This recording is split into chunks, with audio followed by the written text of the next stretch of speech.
Hello.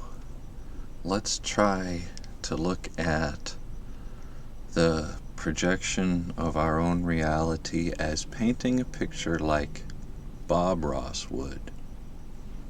We're going to be calm.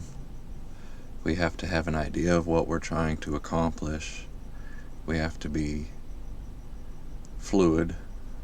We're going to be optimistic. And we have to have a couple of basics and some foundations. So here's an example. What do I want to be? Who do I want to be? How do I paint that picture? Well,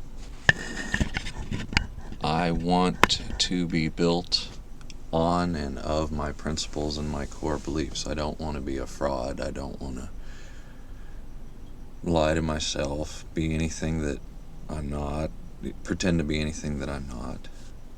And so I did my homework, I did my research, and I figured out who I was, what was most important to me and what I wouldn't let slide.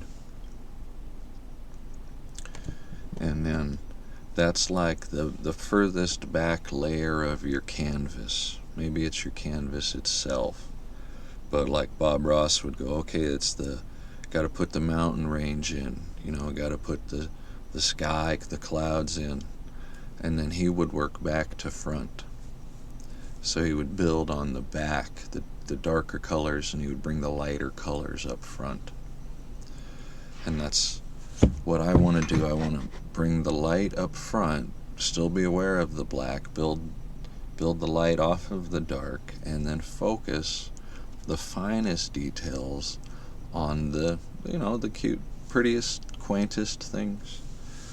And so who do I want to be? I want to be a person that's rooted on my principles. That's the real black and white part. Got it? The real the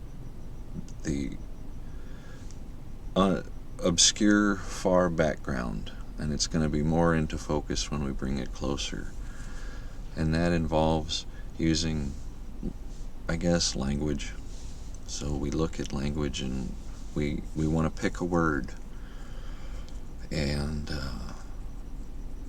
the more accurate the word describes you, then the more in sync you are with your vision, I guess. Accuracy, focus, clarity, fidelity. So I think for me, it's going to be gentleman.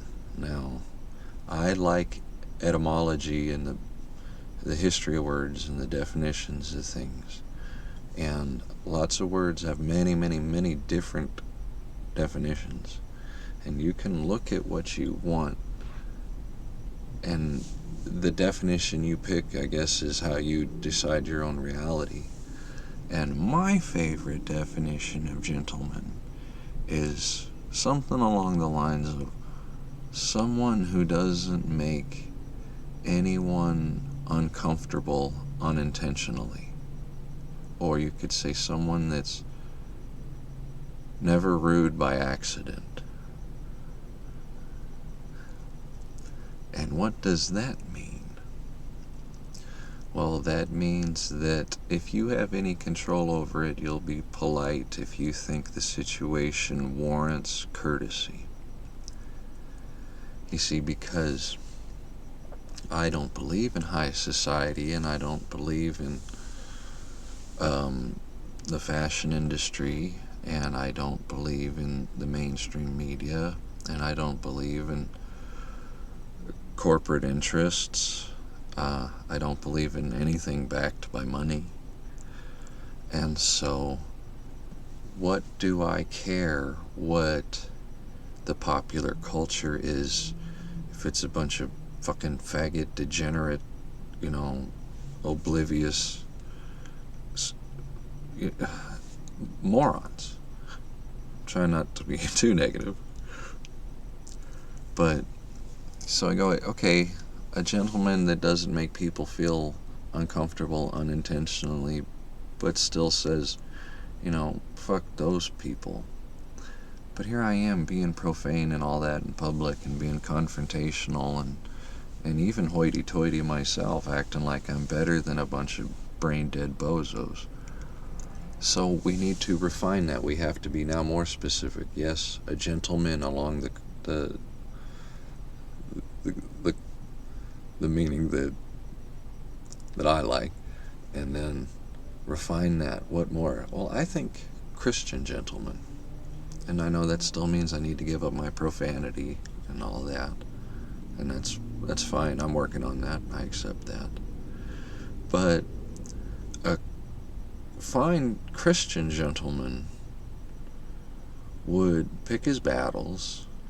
It would be approachable by anyone.